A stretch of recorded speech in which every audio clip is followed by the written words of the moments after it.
contacto con Miguel Acuña. Nuestro compañero ha estado cubriendo durante toda la mañana la formalización del presunto asesino de Fernanda Maciel. Vamos con Miguel Acuña, que está ahí en el Centro de Justicia. Miguel, adelante.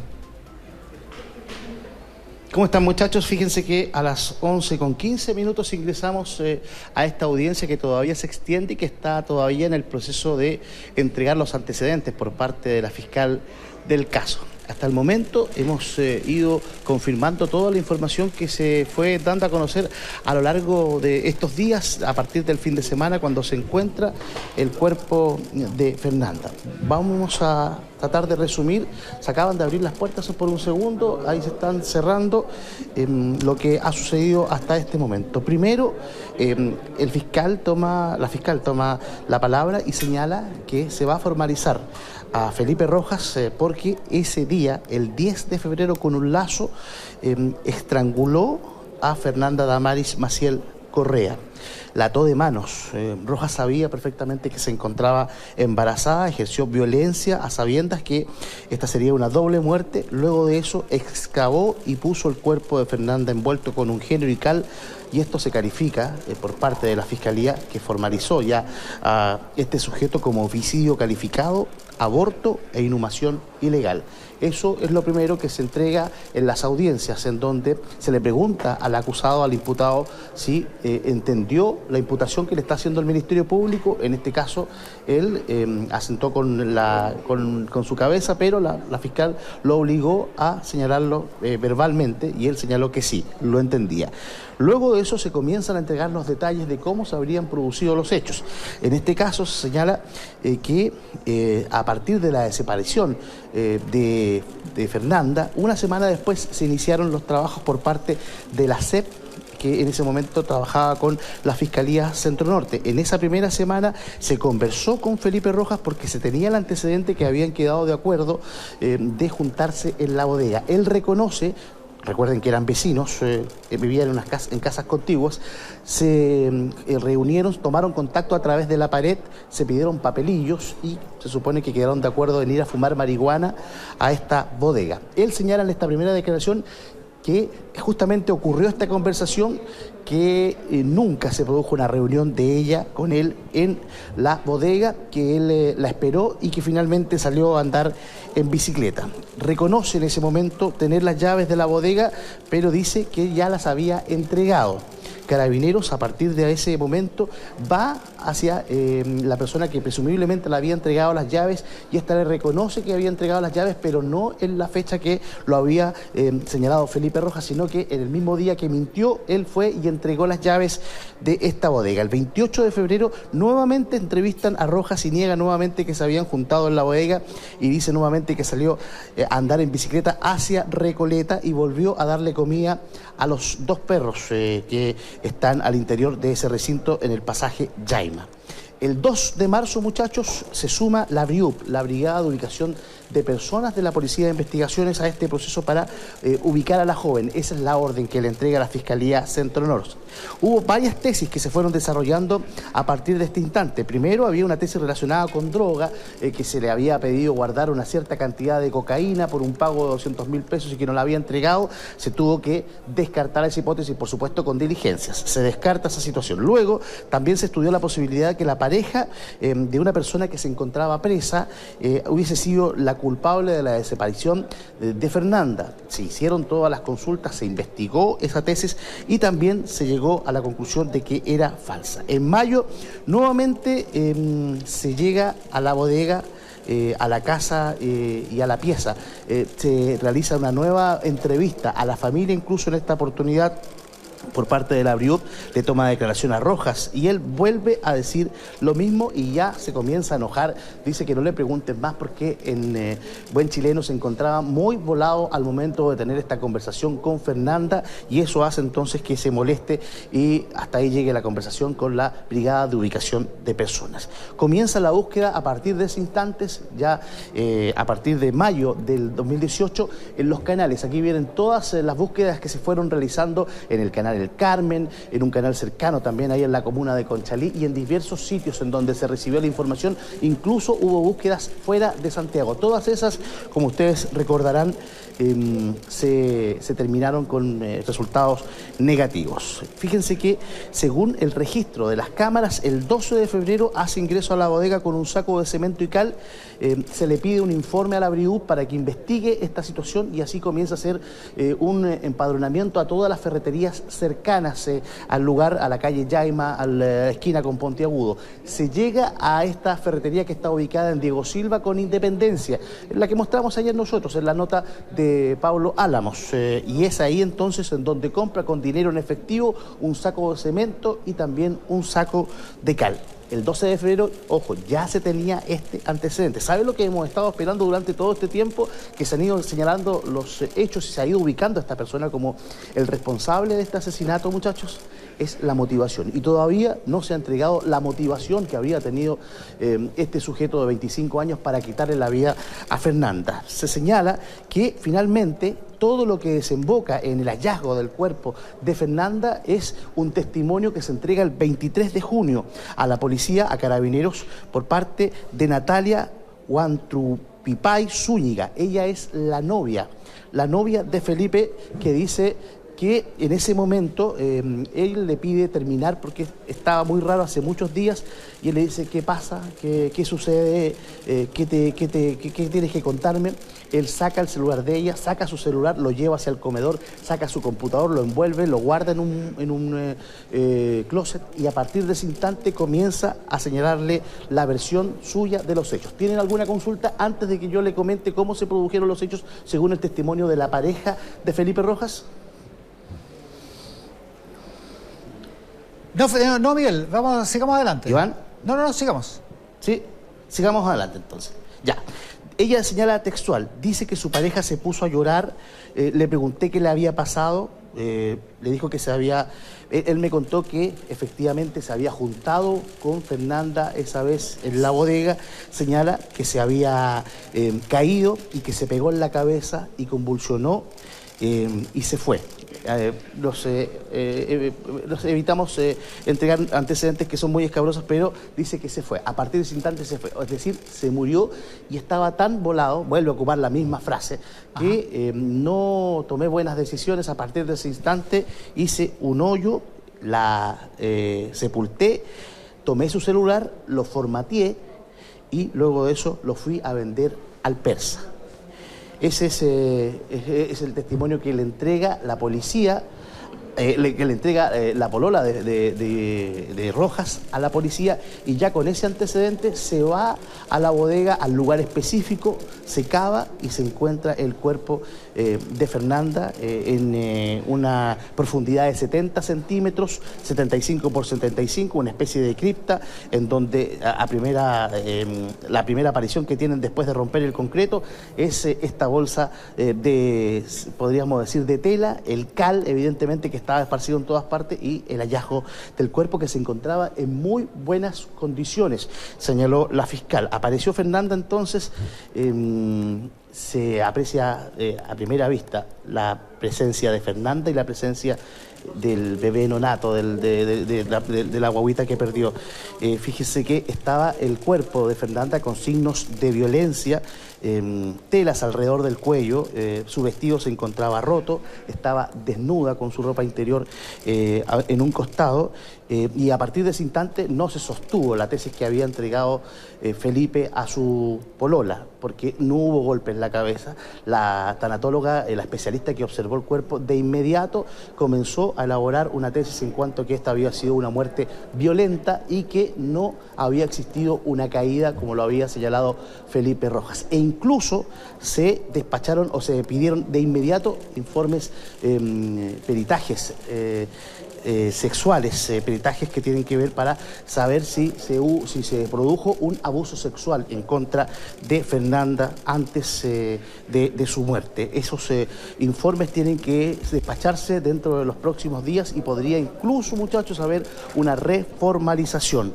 El cuerpo, repetimos, se encontraba en muy buen estado, incluso los colores del tatuaje todavía eran visibles con sus colores originales. Eso lo señaló la fiscal hace pocos instantes. Causa de la muerte, Iván, y con esto termino: estrangulamiento. Se realizaron estos peritajes, entonces los informes tienen que estar ya dentro de los próximos días. Pero es una causa de la muerte que la Fiscalía ya exhibe en los detalles que entregan la formalización. Recordemos que esto no es un juicio, esto es la formalización. Aquí comienza el periodo de investigación contra este sospechoso, el supuesto autor del crimen, hasta que la justicia no diga lo contrario, aunque ya hay una especie de confesión por un testigo de oídas. La idea de reformalización, como tú lo mencionas, sería para agregar un delito, una acusación eventual de un delito, si es que se comprueba que hubo algún tipo de ataque sexual, ¿no?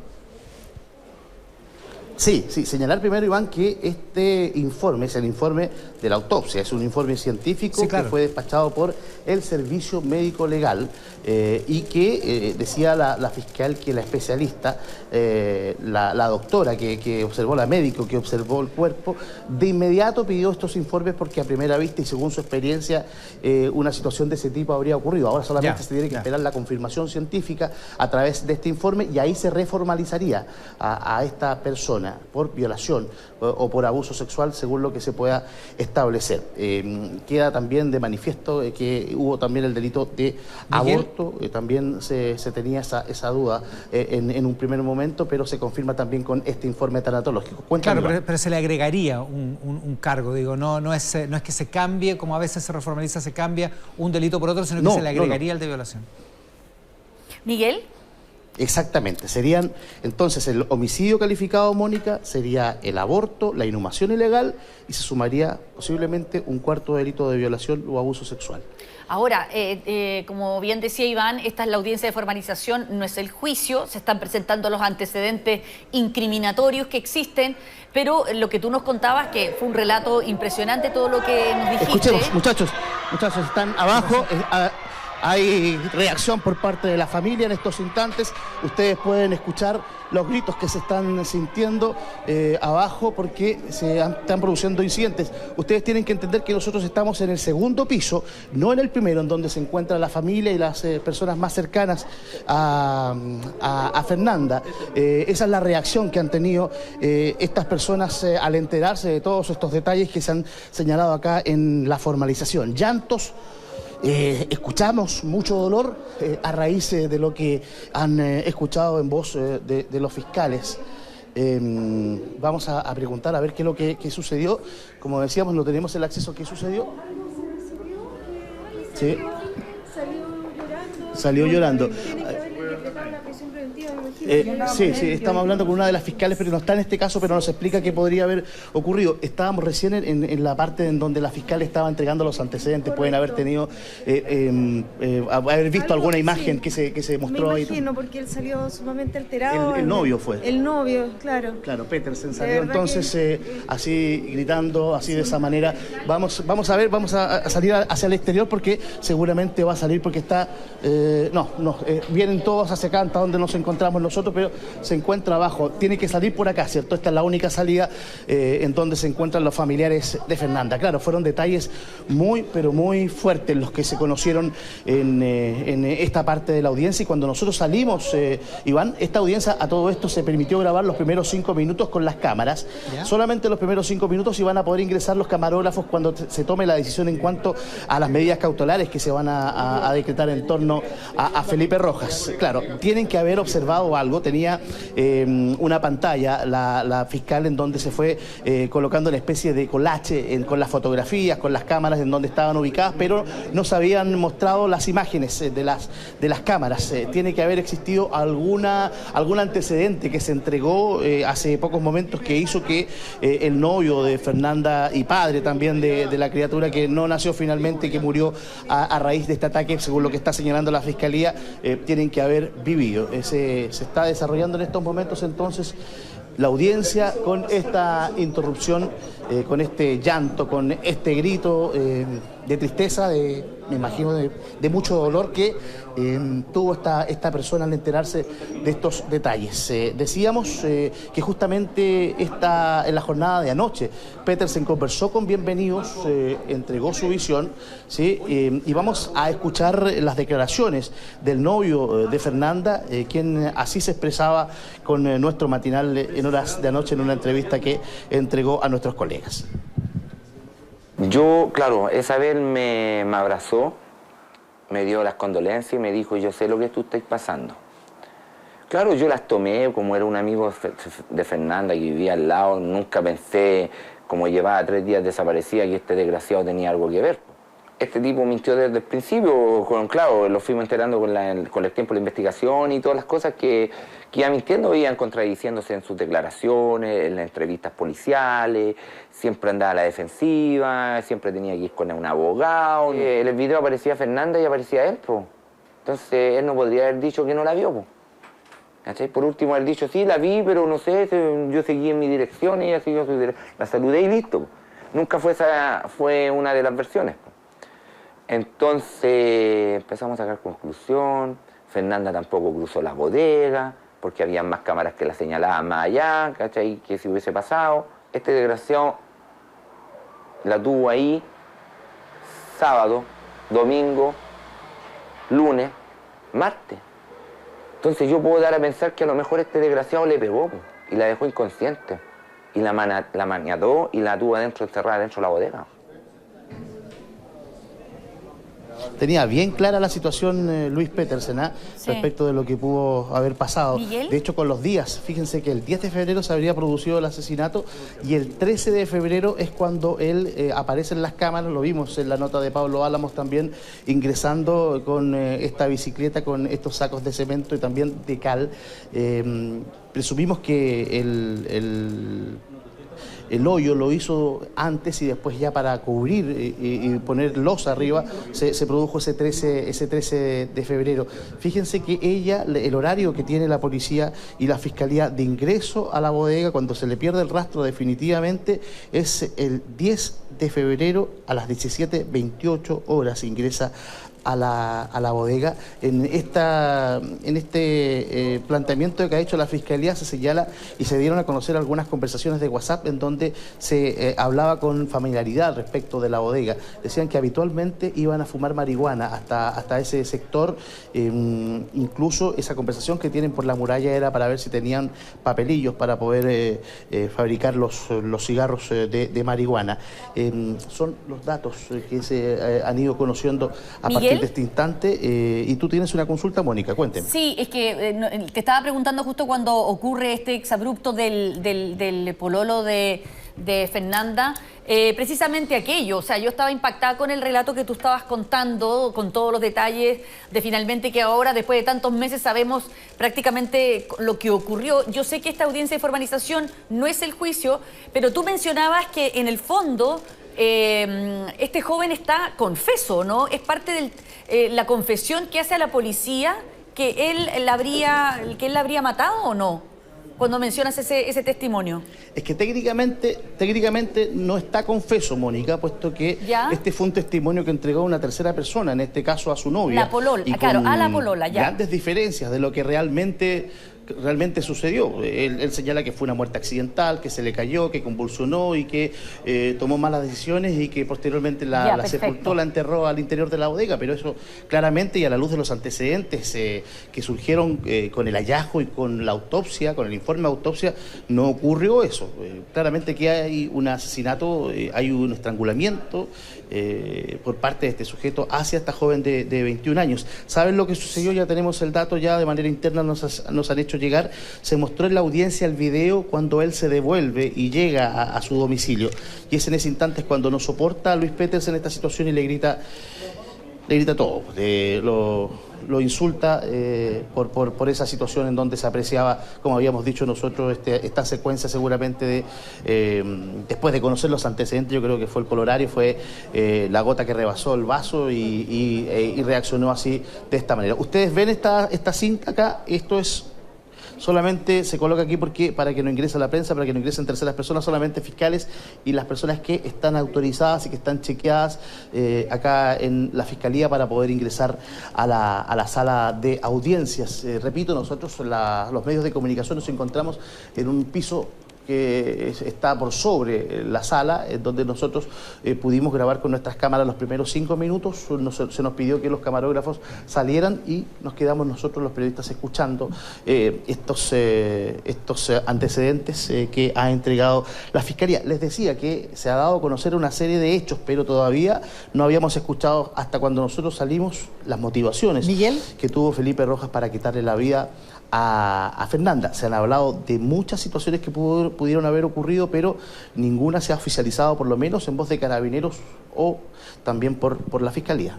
todo este caso comienza a desentrañarse, a desenredarse cuando Felipe Rojas le cuenta a su polola. ¿Es su polola o su expolola? Su polola actual. Claro, le cuenta a su polola, le hace una confesión, el día ¿no? domingo entrega...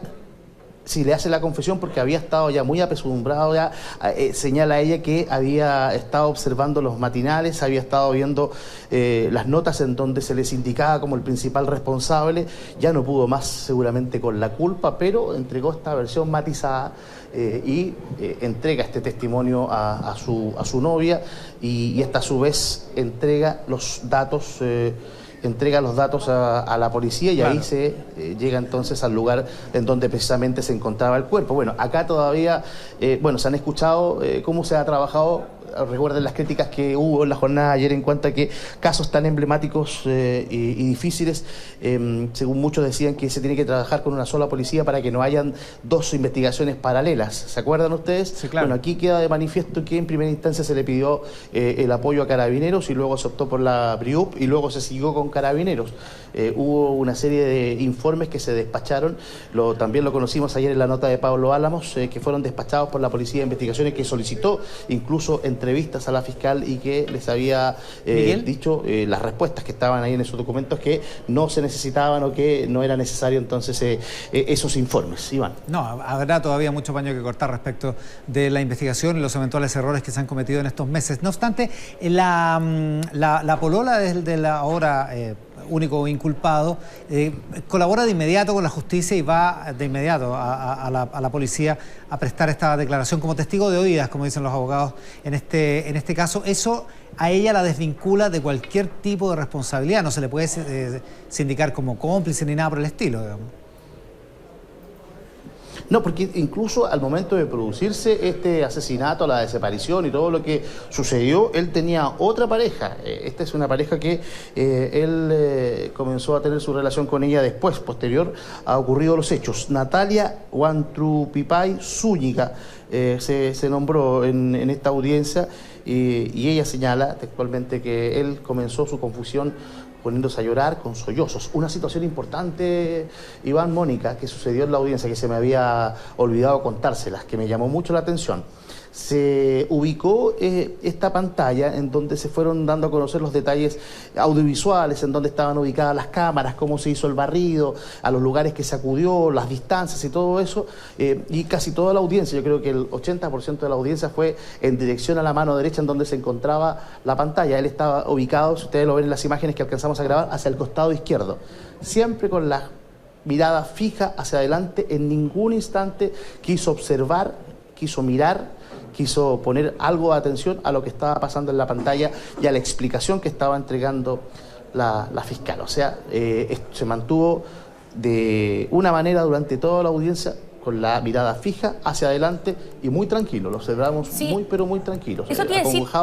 Seríamos mentirosos si decimos, ¿ah? Sí, eso te iba a decir, Miguel, que ha llamado la atención la actitud de él, de una tranquilidad extrema, y lo más llamativo es cómo cambió su aspecto físico desde la muerte de Fernanda hasta ahora. Como en algunos relatos de prensa leí que había engordado 40 kilos. Yo no sé si será tanta la cantidad de kilos, pero sin duda que su aspecto físico es completamente diferente. Sí, yo no sé si 40 kilos, pero subió evidentemente de peso. Muy poca empatía se le observó, por lo menos en esta pasada, en esta audiencia que todavía se sigue desarrollando en dependencias del edificio D del Centro de Justicia. Tenía en ese abrazo que está reflejado en las fotografías con Luis Petersen, se observa que tiene muchos kilos de menos en esa oportunidad y que la situación ha cambiado en estos momentos. También se señala que fue el hermano el que entregó el detalle a la policía para que fuese encontrada esta persona en un centro comercial en la comuna de Providencia. Claro, ha cargado con esta culpa durante todo este tiempo, tenía pareja nueva, tuvo la presión de la prensa en todo momento y también de las policías que lo entrevistaron en muchas ocasiones. Señalar que él incluso presentó un recurso judicial, un recurso de protección en contra de los medios que quisieron entrevistarlos en varias ocasiones y también en contra de la policía porque él se sentía acosado, en este caso por la institución, por Carabineros. Lo entrevistaron varias veces los funcionarios del CEP y también los funcionarios de la BRIUC, de la Policía de Investigaciones. Nosotros vamos a seguir acá porque la audiencia continúa y por supuesto cuando haya otra novedad, cuando surja la decisión por parte de la magistrado para ver con qué medida cautelar queda Felipe Rojas, por supuesto nosotros se lo contamos de inmediato en Tele 13 tarde. No sé si tienen alguna otra consulta que les pueda yo solucionar, que les pueda aclarar acá desde el Centro de Justicia. No, quedamos pendientes, Miguel, con lo de la medida cautelar, aunque da la impresión, por la experiencia que tú tienes, que es mayor respecto de este tipo de audiencias, que con los detalles que se han explicitado y con todo el tiempo que pasó en silencio esta persona, este sospechoso, da la impresión de que la prisión preventiva es media difícil que se la salte, ¿no? Es difícil que salve de eso. Sí, se espera todavía que la defensa tome la palabra y que también entregue sus argumentos para ver si tiene alguna posibilidad de que tenga algo a su favor. Es lo que se espera dentro de los próximos minutos. Yo siempre me pregunto, a partir del hallazgo y de lo que se ha sabido en cuanto a las veces que estuvo la policía en ese recinto, en esa bodega, a todo esto se entregaron las declaraciones de los dueños, de las personas que están a su cargo. Él trabajó como jornalero, le pagaban 15.000 pesos diarios de lunes a viernes por custodiar, hasta que él les pidió expresamente que no vinieran los fines de semana a alimentar a las mascotas, que él lo podía hacer, y ahí es cuando le pasan las llaves, ahí es cuando comienza a tener esa posibilidad. Sobre todo en el mes de febrero él quedó a cargo durante varias semanas porque los dueños o los encargados de esta bodega salieron ambos de vacaciones y él tuvo ahí la posibilidad de ir cuando quería a esta bodega. Y el detalle de los perros, que solamente podían salir hacia el exterior, hacia el antejardín, cuando las personas abrían una puerta secundaria que está más hacia el interior, y eso fue lo que captaron las cámaras de seguridad. Les decía yo que siempre me pregunto yo, ¿qué pasaba cada vez que la policía hacía las revisiones, cavaba al interior de esta propiedad, de estas bodegas? 6 veces, 6 revisiones, 6 trabajos profesionales con perros adiestrados, con equipamiento, y ninguna de estas ocasiones lograron encontrar nada hasta que se recibe este testimonio. Sí, llama mucho. ¿Cómo habrá sido ese proceso?